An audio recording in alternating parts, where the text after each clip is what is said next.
आपका यूनिक प्रज्ञान यूट्यूब परिवार में मैं प्रज्ञान सर हार्दिक स्वागत करता हूं, वंदन करता हूं, अभिनंदन करता हूं। बीपीएससी से आयोजित होने वाले टीचर एग्जाम की तैयारी कर रहे हैं अगर आप, तो आपके लिए वीडियो होने वाला है काफी महत्वपूर्ण साथियों, क्योंकि जूनियर हाई स्कूल में भाषा शिक्षक की तैयारी कर रहे हैं विद्यार्थियों के लिए प्रैक्टिस सेट काफी लाभान्वित साबित होने वाला है। इस प्रैक्टिस सेट को हल करना प्रारंभ करें। इससे पूर्व अगर वीडियो को पहली बार देख रहे हैं तो वह चैनल पर नए हैं तो कृपया चैनल को सब्सक्राइब, वीडियो को लाइक और शेयर करना बिल्कुल ना भूलें। तो बिना समय गंवाए प्रारंभ करना चाहेंगे आज की पाठचर्या को और देखते हैं इस पाठचर्या के प्रैक्टिस सेट का पहला प्रश्न। निम्नलिखित कवियों में से किस कवि को राग और राग का कवि कहा जाता है? इसका आपको जवाब बताना है। राग और राग के कवि कौन कहे जाते हैं? तो दिए गए विकल्पों में अगर आपने प्रगतिवादी कवि हुंकार उर्वशी, कुरुक्षेत्र, रेणुका रश्मिरथी जैसी रचनाओं के रचनाकार को चुना, रामधारी सिंह दिनकर, तो बिल्कुल सही जवाब। मुंगेर जिला में जन्मे सिमिरिया गांव में 1908 ईस्वी में प्रगतिवादी कवियों के रूप में अपनी ख्याति अर्जित की रामधारी सिंह दिनकर जी ने। तो रामधारी सिंह दिनकर को राग और राग का कवि भी कहा जाता है। और दूसरा प्रश्न कि अमन का राग किसकी काव्य रचना है? अमन का राग काव्य रचना के रचनाकार कौन है? इसका आपको जवाब बताना है। दूसरे प्रश्न का राइट आंसर क्या बनेगा? दूसरे प्रश्न का सही जवाब चयनित करिए। तो मुझे उम्मीद है कि आपने चूका भी नहीं हूं मैं, इतने अपने पास बात बोलेगी, सुकून की तलाश जैसी रचनाओं के रचनाकार जिन्हें कवियों का कवि कहा जाता है, शमशेर बहादुर सिंह को चुना। तो बिल्कुल सही जवाब, प्रगतिवादी कवि हैं ये, प्रगतिवादी कवि हैं, याद रखिएगा। विकल्प 20 प्रश्न का बिल्कुल सही जवाब। देहरादून में इनका जन्म हुआ था 3 जनवरी 1911 ईस्वी को। बढ़ते हैं प्रश्न संख्या 3 की तरफ। तीसरा प्रश्न आपके स्क्रीन पर। निम्नलिखित में से कौन सा पुरस्कार उत्तर प्रदेश हिंदी साहित्य संस्थान द्वारा प्रदान किया जाता है? निम्नलिखित में से कौन सा पुरस्कार उत्तर प्रदेश हिंदी संस्थान द्वारा दिया जाता है? तीसरे प्रश्न का सही जवाब चयनित करिए। मुझे उम्मीद है कि आपने सेलेक्ट किया होगा किस सम्मान को, भारत भारती। तो बी विकल्प के साथ बिल्कुल सही जवाब, बी विकल्प बिल्कुल सही जवाब है। पहला भारत भारती सम्मान 1982 ईस्वी में दिया गया था महादेवी वर्मा जी को। किसको दिया गया था? महादेवी वर्मा जी को दिया गया था। आगे बढ़ते हैं और अगला प्रश्न देखते हैं। अगला प्रश्न है प्रश्न संख्या 4। इन्हीं हथियारों से कितने पाकिस्तान? उपन्यास के रचनाकारों का सही युग्म चुनिए। इन्हीं हथियारों से किसके द्वारा लिखा गया उपन्यास है और कितने पाकिस्तान किसके द्वारा लिखा गया उपन्यास है? आपको जवाब बताना है। तो 2007 ईस्वी का प्रकाशित इन्हीं हथियारों से कमली जो है, यह किसके द्वारा लिखा गया है? कितने पाकिस्तान? इन्हीं हथियारों से अमरकांत द्वारा लिखा गया है। अमरकांत, अमरकांत द्वारा। और 2003 ईस्वी में कितने पाकिस्तान के लिए कमलेश्वर को साहित्य अकादमी पुरस्कार दिया गया था? साहित्य अकादमी पुरस्कार 2003 ईस्वी का कितने पाकिस्तान के लिए कमलेश्वर को दिया गया था? वहीं 2007 ईस्वी में इन्हीं हथियारों के लिए अमरकांत को साहित्य अकादमी पुरस्कार से सम्मानित किया गया। तो अमरकांत और कमलेश्वर, विकल्प बी को चुना आपने, तो राइट आंसर के साथ हैं। बढ़ते हैं प्रश्न संख्या 5 की तरफ। पांचवा प्रश्न है कि कफन कहानी का प्रकाशन कब हुआ था? कफन कहानी का प्रकाशन पूछा जा रहा है आपसे। मुंशी प्रेमचंद की यह एक कालजयी कहानी है जिसका प्रकाशन वर्ष 1936 ईस्वी है। सदगति, पंच परमेश्वर, बड़े भाई साहब, नमक का दरोगा जैसी इनकी कुछ महत्वपूर्ण कहानियां हैं। कफन कहानी इनकी आदर्शोन्मुख यथार्थवादी कहानी के रूप में जानी जाती है। तो विकल्प ए के साथ बिल्कुल सही जवाब के साथ है। छठवां प्रश्न है कि जब कारण के अभाव में कार्य की सिद्धि का वर्णन होता है तो कौन सा अलंकार होता है? जब कारण के अभाव में कार्य की सिद्धि का वर्णन होता है तो अलंकार पूछा जा रहा है। प्रश्न संख्या 6 का सही जवाब, तो बिनु पग चलें सुने बिनु काना, कर बिनु कर्म करें विधि नाना, आनन रहित सकल रस भोगी, बिनु वाणी वक्ता बड़ जोगी। सुना होगा। इस अलंकार का उदाहरण है विभावना अलंकार का। विकल्प सी के साथ बिल्कुल सही जवाब। जहां पर बिना कारण के अभाव में ही कार्य सिद्ध हो जाए वहां पर विभावना अलंकार होता है। आइए देखते हैं प्रश्न संख्या 7 को। 7वां प्रश्न काफी रिपीटेड प्रश्न, काफी चर्चित प्रश्न। कलम का सिपाही और कलम का मजदूर किसकी रचना है? तो दोनों ही मुंशी प्रेमचंद्र की जीवनी है। ये दोनों ही रचनाएं जीवनी विधा की रचनाएं हैं। कलम का सिपाही उनके पुत्र अमृत राय द्वारा लिखी गई है। अमृत राय द्वारा लिखी गई है। और कलम का मजदूर मदन गोपाल द्वारा लिखी गई है। मदन गोपाल ने 1965 ईस्वी में, जबकि अमृत राय ने 1968 ईस्वी में मुंशी प्रेमचंद की जीवनी कलम का सिपाही नाम से लिखी थी। कलम का मजदूर नाम से मदन गोपाल ने। तो बी विकल्प के साथ राइट आंसर के साथ हैं। काफी रिपीटेड प्रश्न कि 84 वैष्णवन की वार्ता और 252 वैष्णवन की वार्ता, इन ग्रंथों के लेखक कौन हैं? 84 वैष्णवन की वार्ता और 252 वैष्णवन की वार्ता के लेखक कौन है? जवाब में गोकुलनाथ को चुना तो बी विकल्प राइट आंसर है।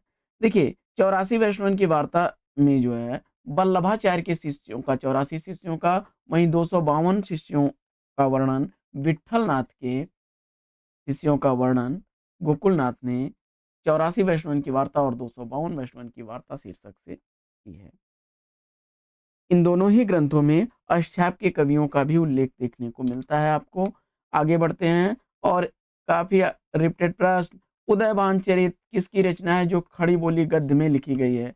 उदयभान चरित को अन्य नाम से भी जानते हैं, मुंशी इंसा अल्लाह खां द्वारा लिखी गई यह रानी केतकी की कहानी, रानी केतकी की कहानी, रानी केतकी की कहानी और उदयभान चरित एक ही रचना है जो कि इंसा अल्लाह खां द्वारा लिखी गई है। बढ़ते हैं 10वें प्रश्न की तरफ और 10वां प्रश्न देखते हैं। 10वां प्रश्न है हिंदी की पहली आत्मकथा किस नाम से लिखी गई? हिंदी की पहली आत्मकथा किस नाम से लिखी गई है?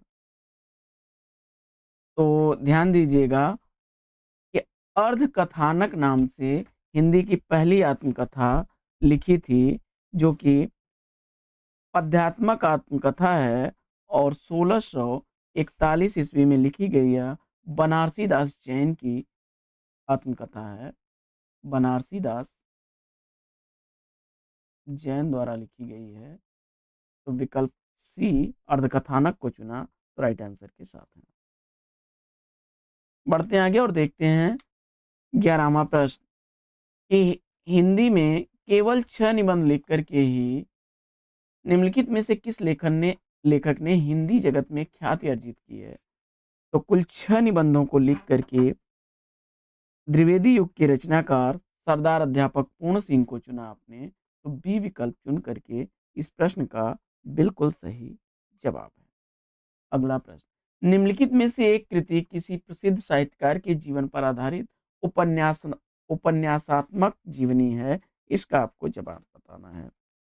तो विष्णु प्रभाकर द्वारा लिखी गई 1974 ईस्वी की शरद चंद्र चटर्जी की जीवनी आवारा मसीहा को चुना आपने, तो बी विकल्प बिल्कुल सही जवाब। अन्या से अनन्या तक यह प्रभा खेतान की आत्मकथा विधा की रचना है। वहीं गुड़िया भीतर गुड़िया मैत्रेयी पुष्पा की आत्मकथा है। मैत्रेयी पुष्पा की आत्मकथा है और अन्या से अनन्या तक प्रभा खेतान की रचना है। ये भी आत्मकथा है प्रभा खेतान की। शेखर एक जीवनी यह अज्ञेय द्वारा लिखी गई रचना है। यह भी उपन्यास विधा की रचना है। आगे बढ़ते हैं और देखते हैं अगला प्रश्न। अगला प्रश्न है कि कैलाश वाजपेयी की साहित्य अकादमी पुरस्कार से सम्मानित काव्य रचना इसमें से कौन सी है? कैलाश वाजपेयी की उस रचना का चयन करना है जो साहित्य अकादमी से पुरस्कृत रचना है, तो आप जानते हैं कि आपने हवा में हस्ताक्षर को चुना, बिल्कुल सही जवाब। हवा में हस्ताक्षर काव्यकृति के लिए 2009 ईस्वी में साहित्य अकादमी पुरस्कार से इन्हें सम्मानित किया गया। अपने अपने पिंजरे आत्मकथा के लेखक कौन हैं? दलित विमर्श की पहली आत्मकथा अपने अपने पिंजरे 1995 ईस्वी की प्रकाशित यह आत्मकथा है, और इस आत्मकथा के लेखक के रूप में आपने मोहनदास नैमिषारण्य को चुन लिया, तो बी विकल्प बिल्कुल सही जवाब। 1995 के बाद 1997 ईस्वी में जूठन नाम से आत्मकथा दलित विमर्श की ओम प्रकाश वाल्मीकि जी ने लिखी थी। आगे बढ़ते हैं और देखते हैं प्रश्न संख्या 15। मुकरी लिखने का सर्वप्रथम प्रयास किस कवि द्वारा किया गया है? तो काफी चर्चित मुकरियां आपने देखी होगी। अमीर खुसरो को चुना, तो विकल्प सी बिल्कुल सही जवाब। मुकरी का मतलब होता है एक ऐसी काव्य रचना जिसमें कह करके बाद में मुकर जाना। जैसे एक है ना मुकरी, लिपट लिपट के वाकई सोई, छाती से छाती लगा के रोई, दांत से दांत बजे तो ताड़ा, हे सखी साजन ना सखी जाड़ा। या भारतेंदु हरिश्चंद्र की मुकरी है कि भीतर भीतर सब रस चूसै, हंस हंस के तन मन धन मूसै, जाहिर बातन में अति तेज, हे सखी सज्जन ना सखी अंग्रेज। कुछ ऐसी मुकरियां हैं। तो आगे बढ़ते हैं और देखते हैं प्रश्न संख्या 16 को। 16वां प्रश्न, हिंदी साहित्य को कितने कालखंडों में विभक्त किया गया है? हिंदी साहित्य का इतिहास कितने कालखंडों में है? तो मुझे उम्मीद है कि आपने 4 कालखंड चुने होंगे, आदिकाल, भक्तिकाल, रीतकाल और आधुनिक काल। तो विकल्प बी बिल्कुल सही जवाब। आगे बढ़ते हैं और अगला प्रश्न है कि निम्नलिखित में से किसे बाल साहित्य का जनक माना जाता है? निम्नलिखित में से किसे बाल साहित्य का जनक माना जाता है? इसका आपको जवाब बताना है। प्रश्न संख्या 17 का राइट आंसर, बाल साहित्य का जनक आपने राम नरेश त्रिपाठी को चुना, तो बिल्कुल सही जवाब, डी विकल्प इसका सही जवाब। प्रश्न संख्या 18 है कि आचार्य रामचंद्र शुक्ल ने प्रथम उत्थान का समय कब से कब तक निर्धारित किया है? आचार्य शुक्ल जी के अनुसार प्रथम उत्थान का समय पूछा जा रहा है, तो विक्रमी संवत अगर आपने सेलेक्ट कर लिया है 1925 से 1950, यानी कि अगर ईस्वी संमत की बात की जाए तो 1868 से 1893 ईस्वी, विकल्प सी को राइट आंसर के साथ है। अगला प्रश्न पढ़ते हैं आगे और देखते हैं अगले प्रश्न को। अगला प्रश्न है, हिंदी भाषा का प्रथम प्रमाणिक ग्रंथ कौन सा है? हिंदी भाषा का प्रथम प्रमाणिक ग्रंथ पूछा जा रहा है। प्रश्न संख्या 19 का सही जवाब, प्रश्न संख्या 19 का सही जवाब क्या बनेगा? दिए गए विकल्पों में मुझे उम्मीद है कि चंद्रवरदाई द्वारा लिखे गए ग्रंथ पृथ्वीराज रासो को चुना आपने, तो बिल्कुल सही जवाब। पृथ्वीराज रासो चंद्रवरदाई द्वारा लिखा गया है और इसमें 69 सर्ग हैं।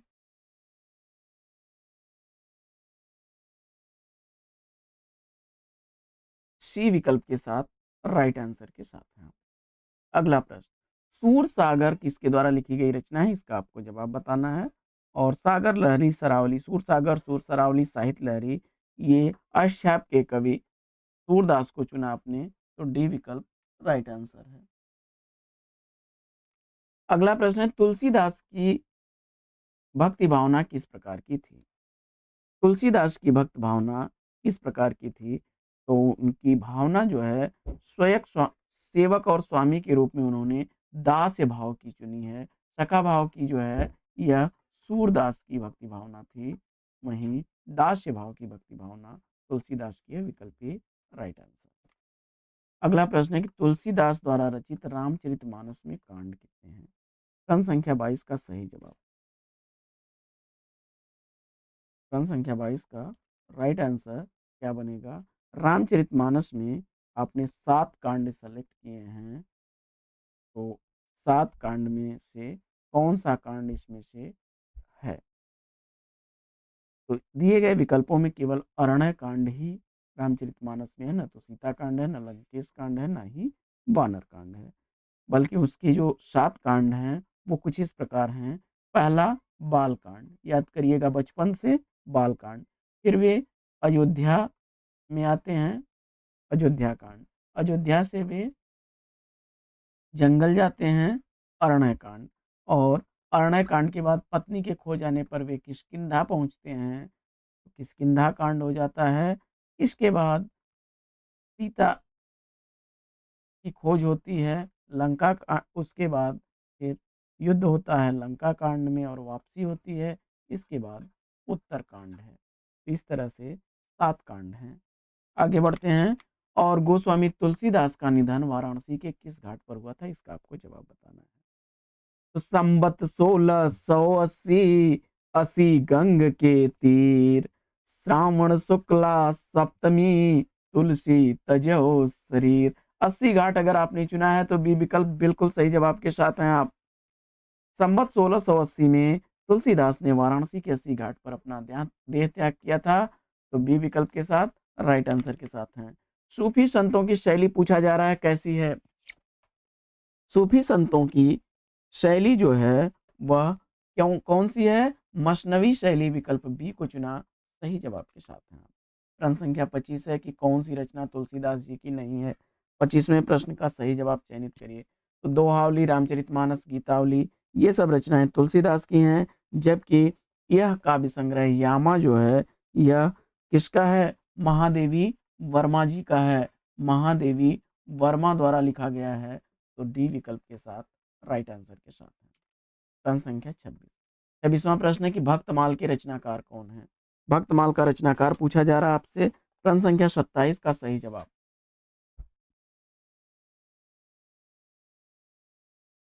भक्तमाल नाभादास की रचना है। विकल्प ये इस प्रश्न का राइट आंसर है। आगे बढ़ते हैं और देखते हैं अगला प्रश्न।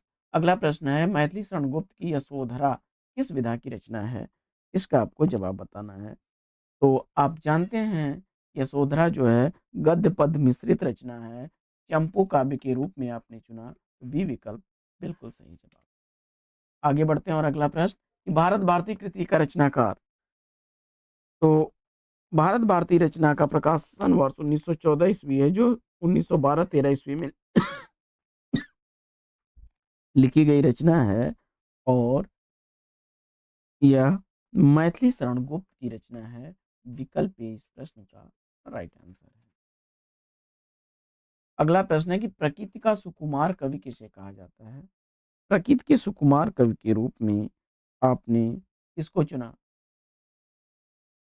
सुमिंद्रानंदन पंत को, तो विकल्प ए के साथ राइट आंसर के साथ है।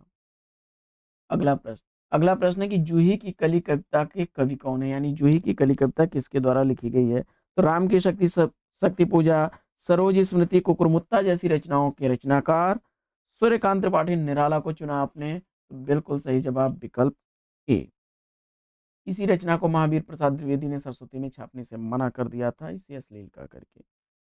आइए बढ़ते हैं आगे और देखते हैं अगला प्रश्न।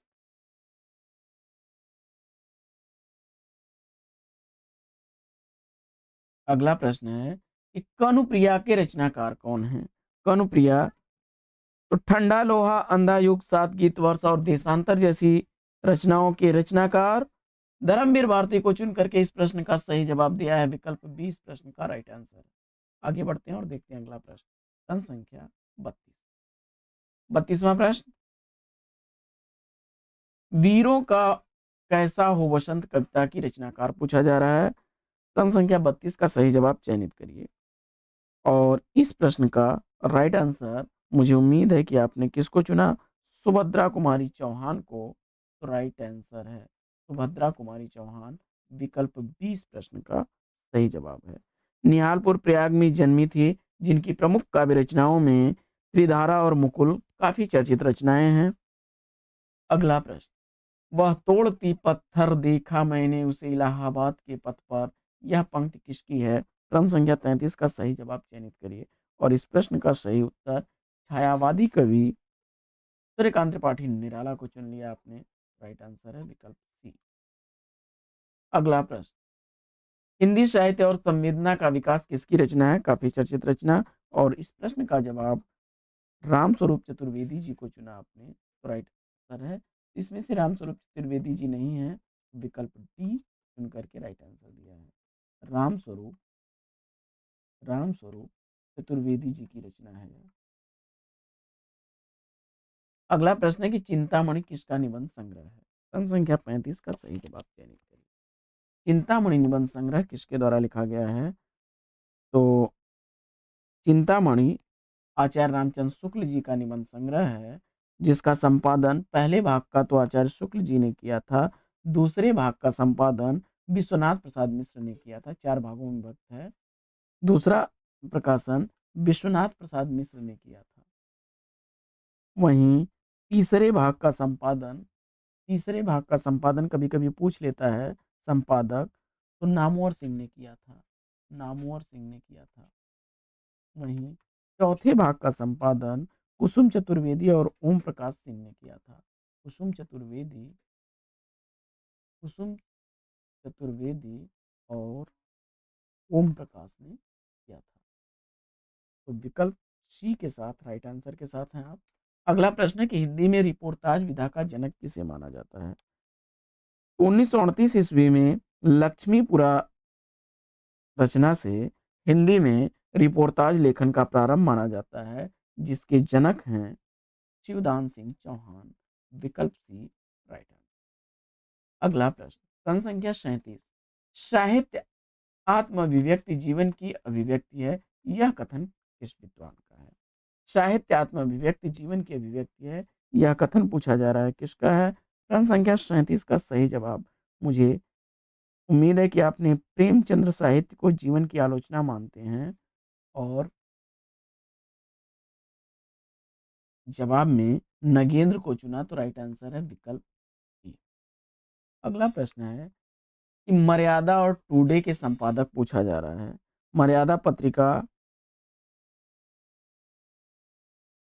और टुडे पत्रिका का संपादक डॉक्टर संपूर्णानंद, विकल्प डी को चुना है, तो राइट आंसर के साथ है। अगला प्रश्न है कि साप्ताहिक पत्र प्रताप के संपादक थे। प्रश्न संख्या 39 का सही जवाब, साप्ताहिक पत्र प्रताप का संपादक गणेश शंकर विद्यार्थी को चुना आपने, राइट आंसर है विकल्प सी। आगे बढ़ते हैं और देखते हैं अगला प्रश्न। अगला प्रश्न है कि निम्नलिखित में से एक कथन असत्य है, इसका आपको जवाब बताना है। कादम्बिनी का संपादक मोहन राकेश नहीं है। कादम्बिनी का संबंध जो है विष्णु नागर और राजेंद्र अवस्थी और विष्णु नागर, ये लोग इससे संबंधित हैं। बाकी राजेंद्र यादव हंस के संपादक थे, सारिका के संपादक कमलेश्वर और धर्मयुग के संपादक धर्मवीर भारती। बढ़ते हैं आगे और देखते हैं अगला प्रश्न।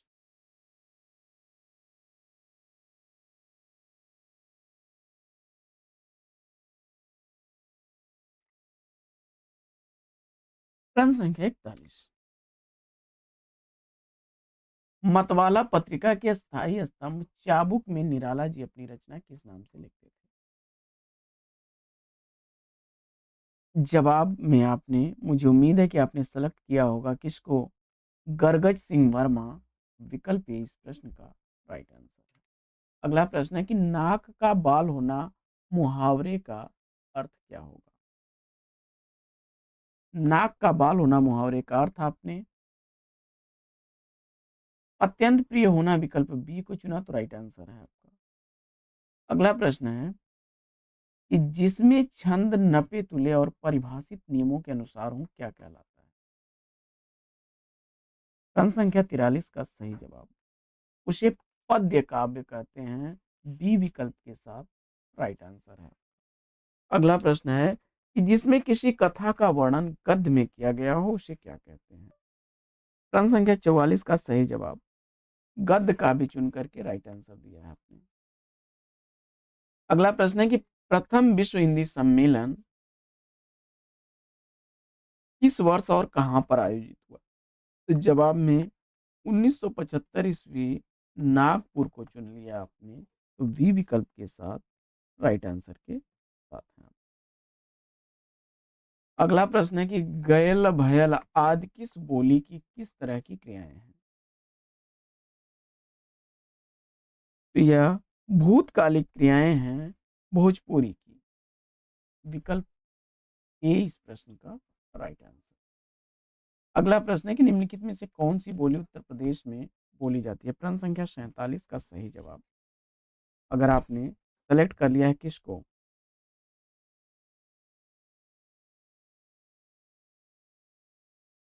कन्नौजी को, तो विकल्प डी राइट आंसर है। अगला प्रश्न है कि राजभाषा आयोग के प्रथम अध्यक्ष पूछा जा रहा है और बाल गंगाधर खेर, विकल्प सी को चुना तो राइट आंसर। अगला प्रश्न है कि टकसाली भाषा किसे कहते हैं? टकसाली भाषा, तो भाषा विज्ञान के अनुसार आपने परिनिष्ठित भाषा को टकसाली भाषा, विकल्प सी को चुना तो राइट आंसर है आपका। अगला प्रश्न है कि कौन हिंदी की उपभाषा इसमें नहीं है? तो पश्चिमी हिंदी, राजस्थानी हिंदी और पूर्वी हिंदी हिंदी की उपभाषाएं हैं, जबकि मराठी अलग से भाषा है, तो विकल्प ए को चुना आपने तो राइट आंसर है। आगे बढ़ते हैं और अगला प्रश्न है कि हिंदी को विकास प्रदान करने वाली भाषा कौन सी है? प्रश्न संख्या 51 का सही जवाब, और इस प्रश्न का सही जवाब मुझे उम्मीद है कि आपने सेलेक्ट किया होगा अपभ्रंश को, तो डी विकल्प इस प्रश्न का राइट आंसर। अगला प्रश्न है कि उत्तर प्रदेश सरकार द्वारा 1947 ईस्वी में गठित देवनागरी लिपि सुधार समिति के अध्यक्ष कौन थे? उत्तर प्रदेश सरकार द्वारा 1947 ईस्वी में जो देवनागरी लिपि सुधार समिति का गठन हुआ, उसके अध्यक्ष के रूप में आपने आचार्य नरेंद्र देव को चुना, तो सी विकल्प राइट आंसर है। आगे बढ़ते हैं और देखते हैं अगला प्रश्न। अगला प्रश्न है कि आधुनिक भारतीय आर्य भाषाओं के उदय के पूर्व आर्य भाषाओं का कौन सा रूप विद्यमान था? प्रश्न संख्या 53 का सही जवाब, आधुनिक भारतीय आर्य भाषाओं से पूर्व अगर आप देखेंगे तो आप देखते हैं संस्कृत से पाली का विकास होता है, पाली से प्राकृत का, इसके बाद अपभ्रंश, और अपभ्रंश से ही आधुनिक भाषाएं निकलती हैं, तो आप कह सकते हैं कि अपभ्रंश, विकल्प डी इसका राइट आंसर। कौन सी प्राचीन भाषा इसमें से नहीं है? प्रश्न संख्या 54 का सही जवाब, देखिए अपभ्रंश, प्राकृत और संस्कृत ये तो प्राचीन भाषाओं में आ जाएंगी, लेकिन पंजाबी आधुनिक भाषाओं में आएगी, तो विकल्प बी को चुना तो राइट आंसर है। अगला प्रश्न है हिंदी भाषा की उत्पत्ति कहाँ से होती है? प्रश्न संख्या 55 का सही जवाब, तो डॉक्टर नगेंद्र जी ने हिंदी भाषा की उत्पत्ति जो है सौरसेनी, अर्धमागधी और मागधी से माना है, विकल्प इसमें सी को चुना आपने तो राइट आंसर। प्रश्न संख्या 56, भारत भारती लिखने में उर्दू के किस ग्रंथ की प्रेरणा ली गई है? भारत भारती रचना मैथिली शरण गुप्त ने की थी, जो उर्दू रचना मुदस्से हाली की प्रेरणा से लिखा था, तो विकल्प बी को चुना आपने राइट आंसर है। भारत भारती में मुदस्से हाली के ढंग पर भारतीयों की, हिंदुओं की भूत और वर्तमान दशाओं की विषमता दिखाने का प्रयास किया गया है। मैथिली शरण गुप्त जी को आधुनिक युग का तुलसी भी कहा जाता है, और मैथिली शरण गुप्त की यह रचना है। अगला प्रश्न है कि छायावाद स्थूल के प्रति सूक्ष्म का विद्रोह है, यह स्थापना किसकी है? यानी किसने छायावाद को स्थूल के प्रति सूक्ष्म का विद्रोह कहा है? छायावाद को स्थूल के प्रति सूक्ष्म का विद्रोह कहने वाले नगेंद्र हैं, विकल्प बी इसका राइट आंसर है। हजारी प्रसाद द्विवेदी जी ने तो कहा था कि छायावाद एक विशाल सांस्कृतिक चेतना का परिणाम था।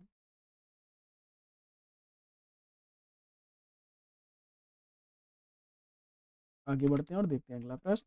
अगला प्रश्न है कि किस शब्द की वर्तनी शुद्ध है? इसका आपको जवाब बताना है। शुद्ध वर्तनी वाला शब्द इसमें चयनित करिए, और दिए गए विकल्पों में आपने अत्यधिक अत्यधिक को चुना, तो डी विकल्प राइट आंसर है। इसके अलावा ये शब्द जो है अधीन होता है, अधीन होता है। वहीं व्यवहारिक में, व्यवहारिक यहाँ पर मात्रा छोटी है और मिष्ठान नहीं बल्कि मिष्टान होता है, मिष्टान। आगे बढ़ते हैं और देखते हैं अगला प्रश्न कि शुद्ध वर्तनी वाला शब्द चयनित करिए। तो यह बनेगा पूजनीय। कवित्री में कव इत्री होता है, कव इत्री बनेगा और यह तदोपरांत नहीं बल्कि तदुपरांत होता है, तदुपरांत।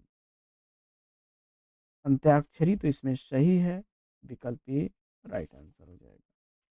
आगे बढ़ते हैं और अगला प्रश्न है कि व्यक्तिवाचक संज्ञा इसमें से कौन सी है। मोहन एक परिश्रमी और ईमानदार बालक है। तो इसमें व्यक्तिवाचक संज्ञा के रूप में आपने किसको चुना?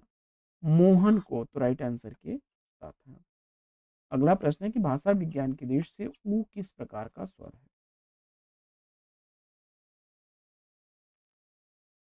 स्पष्ट स्वर है, विपरीत। विकल्प ए को चुना आपने।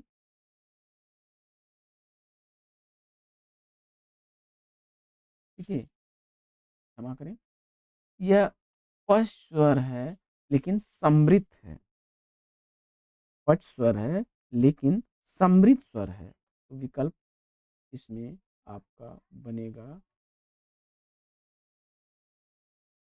डी। डी विकल्प इस प्रश्न का राइट आंसर बन जाएगा। आगे बढ़ते हैं और देखते हैं अगला प्रश्न। प्रश्न संख्या 62। निम्नलिखित में से कौन सा स्वर समृद्ध स्वर है? जवाब में आपने सेलेक्ट कर लिया है ई विकल्प सी को राइट आंसर है।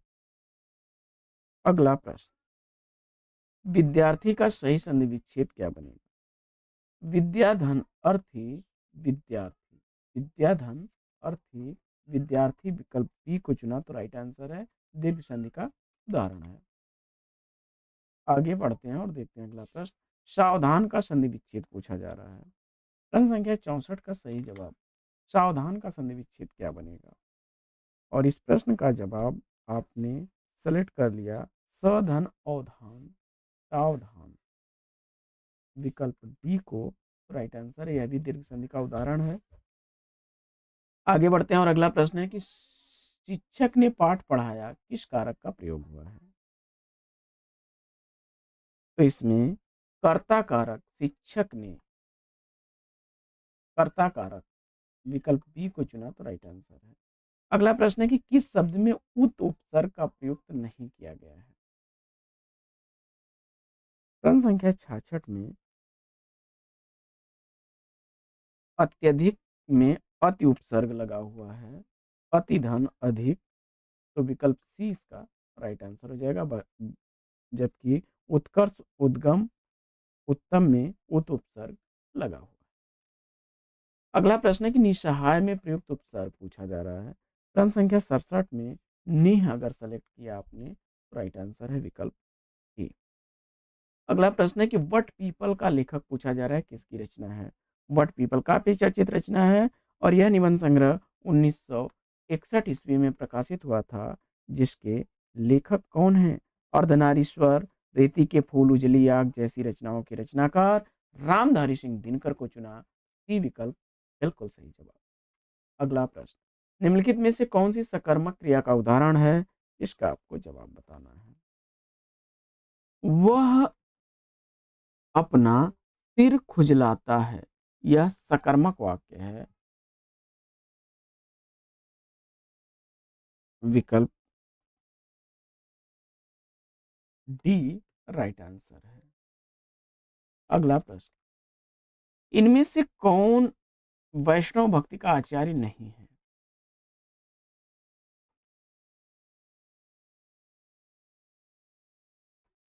अद्वैतवाद के प्रतिपादक शंकराचार्य को आपने चुना, विकल्प ए राइट आंसर हो जाएगा। अगला प्रश्न, विसर्ग का प्रयोग किन शब्दों में नहीं होता है?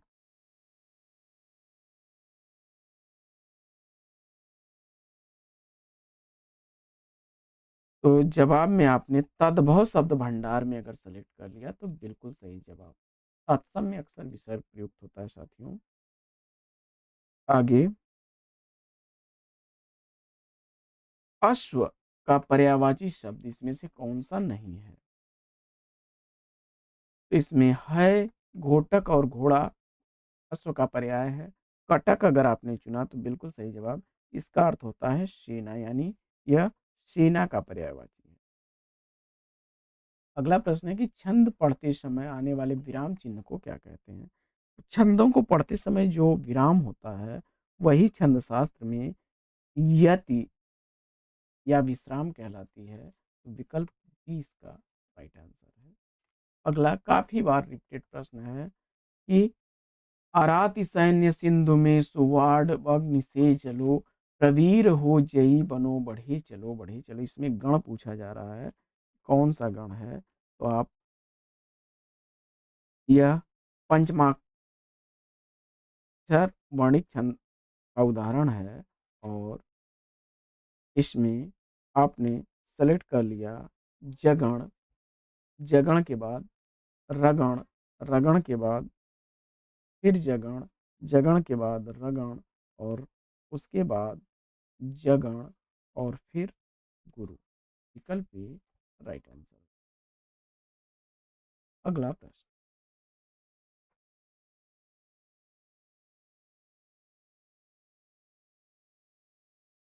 अगला प्रश्न है कि दिए गए शब्दों में से नित्य एक वचन में प्रयोग होने वाला कौन सा शब्द नहीं है?